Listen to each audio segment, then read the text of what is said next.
Hello, obedience. I know every single one of you have been keenly following proceedings at the Presidential Election Petition Tribunal.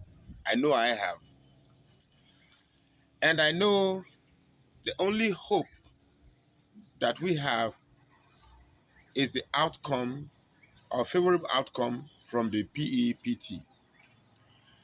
Now, I have been keenly watching the proceedings as well. For me, if you have been following me, I try to watch things that the ordinary eye would not see. I always ask myself, what is it about this process that is eluding me? That way, I try as much as possible to see the things others will probably not see. Now, from the few proceedings I've seen from the Presidential Election Petition Tribunal, I must say I have no shred of doubt that the judges or the counsels for Peter Obi and Labour Party, I have no shred of doubt that they will do the right thing. I have no shred of doubt that they will prove their case beyond reasonable doubt. Yesterday, when we saw clips of videos showing the overwhelming boxes of evidence from different states that were being presented, it kind of lightened or brightened everybody's hope that yes, our councils are doing what is right, especially when you listen to them giving out their press briefing. You kind of say, yes, these people are doing the right thing. For me, I was opportune to do my small campaign in 21 states. Some of these states are states one would say, okay, Peter Obi may not win, but at least I was in these states to see the general, to have a first-hand feeling of the likelihood of people who would vote for Peter Obi. And trust me, most of these states, I am sure that Peter Obi got at least a remarkable representation in these states. So what I'm trying to say here is this. I have no doubt at all that the councils to Peter Obi and Labour Party will do what is right. I mean, we surmount the judicial challenge before them. Besides, there is no judicial challenge in the first place, because even the tribunal judges that are sitting know very well, at least they are human beings, outside those wigs and superficial coats they wear to make them look as if they are different from anybody. They are just ordinary human beings like us. They go to social media, they buy newspapers, they watch movies, they saw the election. They too have a first-hand feeling of the election, even though they will hide under the idea that the justice is blind, and therefore they only take account of the evidence before them and how weighty they are. The truth still remains that they are just like regular Nigerian citizens. My fear, however, is the body language of Tinubu. I don't know if it's just me. Tinubu is carrying on as if there is no tribunal. Tinubu obviously is an arrogant man, and I pray it is that same arrogance that will undo him. Well, I don't know if it is required of a president sworn in to disregard the fact that there's actually a tribunal that will unseat him if it is not ruled in his favor. That leads me to these very two particular things that have been bothering me. The first thing that has been bothering me is what the judges who were supposed to rule on the 25% of Abuja requirement before the inauguration, where they conveniently absconded the court owing to some form of conference that they are attending, which led to them not delivering a judgment that could have stopped the inauguration. I don't know if we have suddenly just forgotten, but that did happen only in Nigeria. So that alone really, really scared me. What it taught me was that at the end of the day, our justice system will always find a way out to favor the guilty. So if that happened in Nigeria, is it also possible that these tribunal judges would find a way out to help the guilty?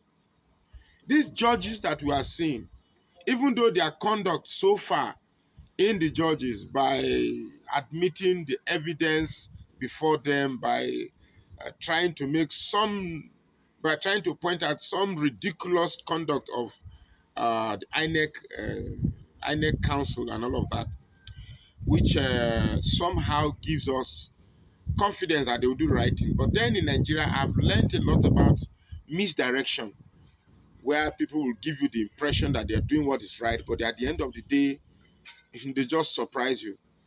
I think Nigerians have had a dose of disappointment. So perhaps they will think that one more disappointment will just eventually have Nigerians go back to their daily routine. One thing, however, that this judiciary should know that, and I have repeated, that the obedience across Nigeria, they are calm because one, Peter Obi asked them to be calm. They are also calm because they believe that the judiciary will do what is right. The election of the 25th of February did not need any judicial interpretation because we were the one who participated. We were the ones at the polling unit. We were the one present when the votes were being counted. We were the ones that eventually witnessed the result. Remember, LUP 74, LUP 75, LUP 76, OB 70. You know that thing? These are euphoria that greeted the hope of a new beginning, of a new Nigeria. Well, the law says that however convinced you are that you've won an election and it has been rigged, you must follow the due process. As obedient that we are and law-abiding citizens, we have decided to wait for the outcome of the law. Now, we are not asking that the law must rule in our favor, but we must be ensured that the law did what is right. At least that is the least thing every citizen of Nigeria deserves. So my fear is, do we have among the 5 judges that are heading this tribunal, how courageous are they? Because the man that has been sworn in, I don't think he's just that soft blotch that could just be erased off like that. I don't think the man is that one. I don't think the man is ready to just you know something. Like I said, pardon me, I told you just a while ago that when I watch things, I like to ask myself, what is it I'm missing? Am I missing something? What is eluding me? Because I hate being, I hate events that ordinarily I should have observed simply elude me. Because I believe I have a type of IQ that sees things ordinary people will not see. You know, during the inauguration, I was watching the mannerism of the president sworn in. The way he was, I just see a man lost in the labyrinth of his own delusion. Is that the right word to say, delusion? But one who I just see somebody who has done everything possible by not following what is right and gotten what he got from doing what is wrong, and yet basking in the glory of praising himself, tapping himself in the shoulder that, well, I did it after all. Thank you, thank you, thank you. This is Nigeria, and we need to ascend to the characteristics of developed countries, of contemporary countries, where things are done right, where the rule of law is respected. In any way, in conclusion, however, so that I don't make this video boring, is can the judiciary be courageous enough to rule what is right? You know, I was in a club yesterday, day before yesterday, and one of our lawyer friends who we play Scrabble together said, well, after every presidential election, as soon as the president is sworn in, the tribunal is just like an exercise for losing or aggrieving parties to vent their anger, just to calm you down. After that, they tell you that, okay, your anger don't finish, okay, go and try again under 4 years' time.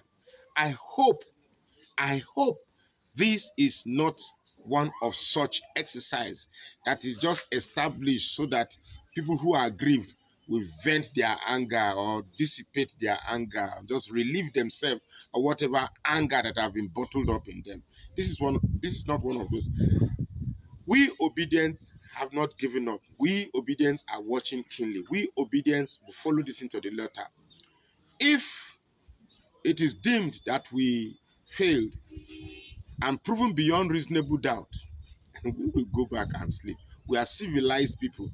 But if in the light of overwhelming evidence and the judiciary plays to the fact that they have already preconceived or predetermined or show that all along they are just giving up the rope, they are just giving us the ropes just to enable us to vent our anger, you know, relieve all the bottled up energy that is in us, that after the exercise we become fatigued and allow let sleeping dog lie. If at the end of the day what the tribunal is doing is just giving us the ropes so that a lot of us who have bottled up this anger, this grief, this hopelessness will just vent it and get relieved, I can assure you that you are very, very wrong, because